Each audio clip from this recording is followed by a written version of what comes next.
How's everybody feeling tonight? Or this morning, I guess? Hope you're feeling creative, right? Come on, come on. Whoa, whoa. Want to wake you guys up right? Hope you're waking besides you and me and more. Let's go.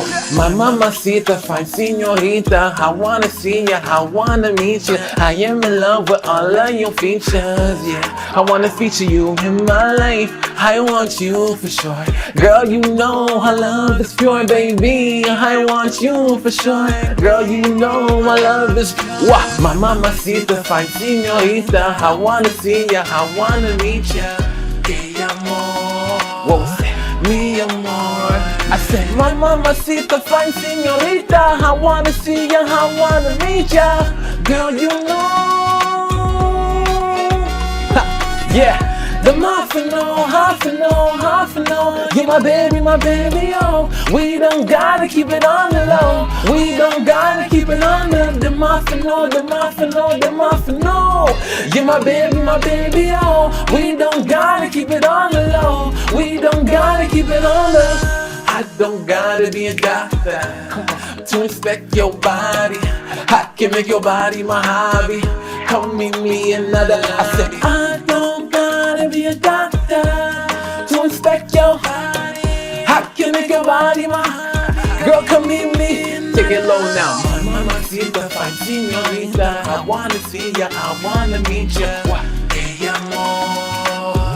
Mi amor, turn me up now. My mamacita, fine señorita. I wanna see ya, I wanna meet ya. Girl, you know. Yeah. The half and all. You're my baby, oh. We don't gotta keep it on the low. We don't gotta keep it on the muffin, You're my baby, oh. We don't gotta keep it on the low. We don't gotta keep it on the. Yes. Thank you for having me. Welcome. Thank you so much for having me. Just to start off, the world doesn't run on its laws. It runs on its citizens, all of them.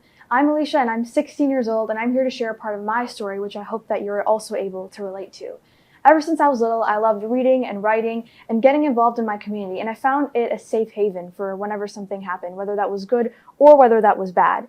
And in a world where there are a lot of tragedies and that are sweeping the world with flames, reading and writing was that one place where I felt safe, where something listened to me, and that was the pages of the book or the notebook that I was writing in. Ever since I was in school, I loved being a leader. I loved joining any sort of council that was in the school, the leadership councils. That was really another one of my safe spots, and that's why I encourage anybody else who's still in school to still follow that, because that is where I found the part where I was able to express myself. The more I communicated, the more I read, the more I write, the more satisfied I felt because I could use words to my advantage to make other people know what I had to say. And it really became in handy because that was at 1% that I feel like few people are willing to strive to, and few people are willing to take that extra step, to go the extra mile to make the other people smile. And I'm standing alongside you in a storm of hate, waiting for the next rainbow. But I know that I'm not the only one. I know that a lot of headlines that have come recently have been about my work for against Islamophobia, but this is to tell everyone that this came with years of work. For many, many years, I've been advocating against change and advocating for a variety of different issues, like stopping sex trafficking, talking about climate change, and bringing education to all youth in the world, no matter where they live or how they live. When I made a resource first that was after the attack in London, to educate others on Islamophobia and get the school system talking about it, it was actually blocked by the regional level. And after that, I was really devastated because it happened less than 2 weeks after the actual attack happened in London. And it's normal to feel devastated after that. But after that, I got back up again. And after many, many tries, I went to the board and I presented it to my trustee, who was so kind enough to let me present it at the Equity Council and at many other councils within the Toronto District School Board, which I'm a part of. So this really goes to show that the hate may be strong, but the love can be stronger. And together, we can bring that towards ourselves. And oftentimes when we're little, we don't even realize what we're facing is hate, because hate is baggage, and we only realize it after because we're often gaslit into feeling that we shouldn't be feeling this sort of feeling. But I'm here to tell you that your feelings are valid and that I felt them before as well. So after I did that, it's just important to know that a lot of people who have been advocating have been doing it for years. You may know them for one or two headlines, but the reality is that they've been advocating for years, and they've been talking to many, many people for years, and many of those things haven't even gotten the attention that they deserve. And it's important to realize at work, because that is what builds each other up, and that consistency is what is key. As Torontonians, I know that we're united by our diversity, and we're united by our willingness to work hard, not just as Torontonians, but as Canadians. And no one is impaired for making a difference. We may have all of our challenges to face. I just described one of them to you. And I know that everybody here watching, we have our own challenges, we have our own lives. But the one thing is that no one is impaired for making a difference. And what that difference is for you, that matters depending on who you are. And I really, really wanted to build a world where youth can not only survive, but we're able to thrive. Because everyone is different, but countless other families, like our London family and many others, were considered too different. And in my advocacy, when I usually say that we want youth to be able to not only survive, but thrive, many of these families didn't even get to survive, as we saw with that London attack. And that may have been the many of countless times it has happened, but together we can make sure that it's the last time that this ever happens. And as we saw with that 9-year-old boy who was left after the attack, no one is too young to experience love, but also no one is too young to experience hate. And that's why we need to come together to help him and many other victims who have been facing hate, and in many different forms, as we can probably see. And I'm sure we each have our own stories about how we have dealt with that and how we have experienced that. And as a student, I feel like I really have the power to create change, because not only am I young, but I also have had different experiences in the classroom and in different areas and settings that I feel like I can talk to you about. Politics, I feel like, has an end. We have been seeing debates on the elections, and I'm sure we all have different viewpoints about that, but the main point is that politics has an end. It's a study. People go to university to study it, but human rights has been here ever since we walked the earth, and that's a nonpartisan issue. So no matter which party you're on, no matter who you are, we all need to come together and agree that everybody deserves to live, and everybody deserves a right to liberty and peace, and the right to fundamental rights that everybody should have, by default, I'm talking about. And on Instagram, we often see that sometimes people are always reposting posts, which is amazing to spread awareness, but spreading awareness isn't the same as activism. And often we hold our Instagram accounts accountable instead of holding ourselves accountable, and our activism goes down with our Instagram story. And as a generation, and in Generation Z, and the generation that I'm a part of, I know that very well, because I've seen that happen a lot. And when I saw that happening, I thought that it's amazing that this is happening, because we're bringing our activism to an entirely new platform. But it's also important to make sure that that happens offline, because when I was younger, everything was sort of happening offline, and I sort of was doing things only in school just because of my age, and I wasn't really exposed to the community yet. But as I started going outside, I realized that the activism was getting greater, but so was the performative activism. And it's important to get that filtered out, because I know how noisy it can get and how loud it can get. And while it's amazing to see that, we also need change that is real and that is lasting. And for some people like me, it's a call to continue delivering change, and it's a call to continue moving and continue standing up. But for other people, it's a call to start. And you know what? Starting isn't bad, because education has a start, but it never has an end. And it's a pursuit of knowledge. So that means that maybe today, that's the day that you're going to start educating yourself on these issues, but there's no shame in that, because we'd rather have you start than never start at all. And that's the important part, is that we all need to come together and make sure that we help these and uplift other people who are just starting. Because it's always important to just, admit that, hey, I haven't been following what's going on recently, but I want to follow now. And I think that's beautiful, and that education never has an end. So it's important to keep that in mind with all these experiences. And I did mention one of my experiences with Islamophobia and with many other issues, but as I go on, I kind of want to connect it to the future, because right now I'm looking through a lens through the future, and it's kind of like a kaleidoscope. Right now it looks a little bit fuzzy, a little bit distilled, not really the clearest image, but I know that it's beautiful when we look at it. And that's what I'm trying to get you all to figure out as well. Countless people have been advocating, but over time I found out that the real loss, it isn't exactly the injustice that is happening. Of course that's bad, but the real loss is the people that won't do anything about it. And as a member of the youth community, that hurts when you first see people who are being discriminated and who are being on the sidelines, but then you also see more people who aren't doing anything about it. And that's what I'm here to help you a little start talking about it, and hopefully help you to start that change, because I think that change is never ending, and change is like a torch that we need to pass on to the next generation. And I'm a part of the younger generation passing it on to you, because I think that there's no age for advocating. There's no age limit for doing anything that you want to do in life. And just for some background knowledge, I was not always this loud person who always wanted to advocate. Ever since I was in school, I always liked to represent my class and everything, but I was often quiet. And I feel like a lot of people can relate to that, especially when something happens, you often feel like wanting to be quiet or wanting to not really speak about it, which is entirely fine. So I was social, but mainly within the groups that I knew, and I wasn't very, very outgoing. Now I am a lot, but this is just to tell you that you don't have to be the most social, the most outspoken person to talk about this. Because I always had a passion for speaking out, but I realized that if I wanted to speak out, I had to get out of my comfort zone. And that's what I'm here to tell you, that fear is scary. That's what fear is. But the important thing about fear is that you're able to get past your comfort zone, and you're able to talk about what really, really matters to you. And that is what is going to get you to the next step. That other step, that's what's blocking you from being in your little zone versus being in that outside zone and getting involved. So as I say this, I know that a lot of people are probably sharing my story and probably share at least a bit of my story, because I feel like everyone carries a version of my story, and it's up to us to take that together and to put it together. And as I realized this, I realized that I'd rather fight for who I am than be liked for who I'm not. Because in a lot of different environments, when I felt like I was being silenced, or when I felt like I had to hide my identity, which is seriously a big issue, I didn't realize that it was a problem then. And I know that a lot of kids my age, they feel that when they were younger, they were really open to being themselves, and they were really happy to be themselves. And now they feel that they have to hide their identity.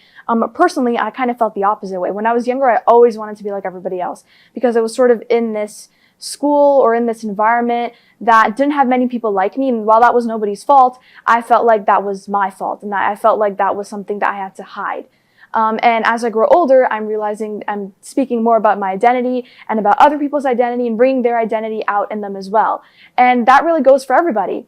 So being that contrast and being that opposite makes me really want to speak out more about what's happening, and that those of you who are, trying to hide your identity and obviously not doing well at it, because your identity is you, and you should be really proud of it, and you should be bringing it out, know that I'm here to help you uplift it, because we all need to be here uplifting each other. And to do this, we need to accept ourselves, because a lot of times I was in an equity seminar, and somebody asked, he was a parent of a student, and he asked, how do we make other people accept us? And I think that was such a heartbreaking question, because here we had somebody who was part of another community who was asking us how to have other people accept us. And, that hurts, because nobody has the answer to that. We can't make anybody accept us, but I think that what we can do is accept ourselves. And that's why we all are here. That's why I'm here. And that's because I think we've all found that spot where we're able to accept ourselves and move on to a place where we know that if nobody accepts us, it's fine, because we should be living up to the image of ourselves that we create, not that other people create. And the real loss of identity is a price that nobody should ever have to pay. As I mentioned, politics is not humanity, and we often have such a blurry line between those that we tend to mix at. But humanity is something that's all of us, and we all are connected by love. So it's about time that we all start acting like it. And failure is not final. But neither is success. So everything is really temporary. So know that if you're failing, if you've heard a no, like me, I've heard no's many, many times in my life, your heart is still beating. So that means that you still need to continue.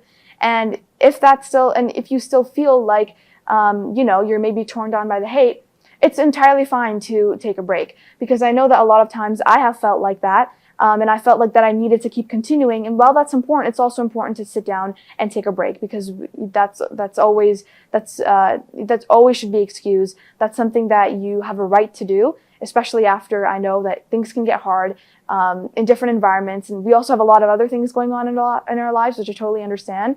So I'm also here to promote healthy activism, which is not just going after something just hard-headedly, because even after not just going after something hard-headedly, it's also important to continue doing what you're doing in a healthy way. And what I'm really here to also promote is that you need to speak up for your old self who doubted once who you were, because I know that I doubted myself for a really, really long time. And instead of the specific dream, let's make this our dream. And this can be our dream to bring more equality into the world.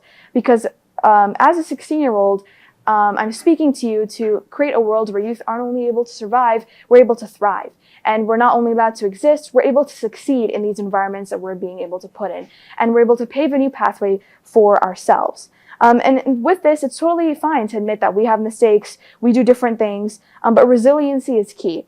And that's what I would like to leave with my parting message with you all, that whether you're in school, whether you're at work, just know that together we can create a world where we're not only able to survive, we're able to thrive. And I'm speaking to this as not an activist, but as a 16-year-old, because I feel like even though we may be different generations and we have older people that are often making decisions for us that they probably don't know much about my generation, I feel like we still have a lot in common and we can team up. And the goal is not to rid ourselves of our differences, but to embrace them and to highlight them and to create a wonderful palette of colors that we can use to create change. Thank you. Again, thank you so much, Alisha. Just like the perspective that you bring is, well, I mean, it's refreshing for any age group, but then also just looking at someone in your age, at your age, and saying, wow, like this is the type of progressive mindsets that we need to actually grow and become healthier communities is just incredible. Because like when I was your age, that was like the last thing on my mind, right? So I think like knowing that, you know, our hands, or rather like our world is in the hands of youth like yourself is just absolutely like incredible. Okay, so we have a couple questions. So we have a question from Kelly. They ask, if you could share a little actionable advice with youth right now, what is one action for change they could take? Yeah, for sure. Thanks for asking that question, first of all. I think that's a really important question. I get that question a lot. I think that one actionable thing that all youth can do is, first of all, make connections. So find people that share the same story as you, even if they necessarily don't want to speak with you. Find people that can support you, and maybe that they have outlets to share. I know that when I started writing my articles, I actually did it during quarantine because I couldn't get up and speak like I would usually do. So there's always a way to go around that. So for me, it was writing and publishing things online and using the online world. But also I'd say for youth who haven't done it ever before, the first thing is starting within your own community and doing something small. I know that a lot of people think that I've always been in these big councils and advocating like that, but that's not true. For years I was in school and I was, you know, in like the STEAM club or a class rep for my council organizing the dances at my school. And while that seems really small, that was my founding point because I did that for years. And slowly I went to the library, and then I went to my school board, and then I went to the province, and you slowly grow from there. And honestly, it was hard for me to keep that hope because I feel like I asked that question to a lot of people too because I didn't have hope at all. But I think that that one point is to just start. So whether you're volunteering at a food bank or whether you're volunteering at some big organization, it's important to start. So do not underrate those things. That is where you should start. And I think that that's where you can start, and you'll definitely find an outcome from it. Amazing. Next is Nick from MXL, where we're shooting from.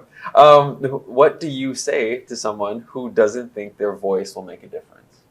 Yeah, I think what I would say to someone is that, I definitely felt like that too. It's so easy to be emotionally invested in your work that you feel like your voice should make this big difference, and it ends up not making a big difference, which is fine. Like, I still feel like mine does not make the biggest difference. But the important part is that a lot of times it's also for you. When you start doing this work and you start getting a lot of different opinions about your work, especially opinions that shouldn't necessarily be there, like hate and everything, you realize that you're not really doing it you're not really doing it for anybody else. You're doing it for you because you felt like there was hate and you felt like you wanted to talk about it, and you're doing it for the people that share that same journey as you. So there are a lot of people who will be beside you who want you to speak up, but there will also be people who want to do anything they can to tear you down. So I think that the important part is to realize is that you're doing this for you, and sometimes the only progress you make in one day is having done something, and whether that has an effect or not, that also counts as progress. So I think that the answer to your question is really that you're always making a difference. So really don't worry about that. And you're always making a difference. So just keep going, and it doesn't matter how big or how small it is because it's definitely changing somebody's mind out there. At the very start of your talk, you mentioned something about like diary work and writings. Have you seen that having that moment with yourself has helped you do your work more powerfully and continually? Yeah, definitely. Yeah. I think, you know, whenever like I see a word that I really like, or I see somebody, some leader, speak about something that they are really passionate about. So I have this notes app in my phone, which I'm sure you all are really familiar with, but I always note it down. And I feel like I've been doing that for years. It's like a never-ending document. And ever since I was little, like I'd write my own quote unquote newspapers or like my own stories in my room and everything. And I feel like that really shaped me. And I used to do that with my sister as well. And I feel like that really shaped me because I didn't take writing as something that I only have to do in English class, which I feel like it's so easy to get sucked into these days. But I took writing as just writing with my own grammar rules or with my own flow of words about something that I wanted to speak. Because when I was little, when I was shy, I didn't necessarily want to speak, and I felt like I couldn't speak a lot of times. And the only way to quote unquote speak was to write. And because with writing, I was the only one that was reading it, and I was the only one that was hearing it as well. And the page was the only one that was really sympathizing with me. And so that writing was really, really beneficial. But I know that a lot of other people, their way of doing that is through art. I have a friend who loves doing art, and other people, their way is through music. So that way may be different for you, but whatever it is for you, I'd encourage you to try it, to take it out of school, to, you know, not get caught up in the marks of it, and to just do it just because you like it. Yeah, that's incredible. Yeah, Beautiful. Thank you, Alisha, Thank you for this. Thank you for having me. I really appreciate it. And a lot of times when we're told to, when we're scared a lot, I feel like it's environments like this that really help us bring the best in ourselves, because it makes it easier to let your mind control your fears instead of letting your fears control your mind. And I feel like environments like this just make it 10 times easier. So thank you so much for having me and for letting me share my story. I feel like especially nowadays, there aren't that many places where we feel safe to do so, but it's in places like this where I feel like it echoes and we can get out to even more youth in our community. Thank you so much, Alisha. So proud. So proud.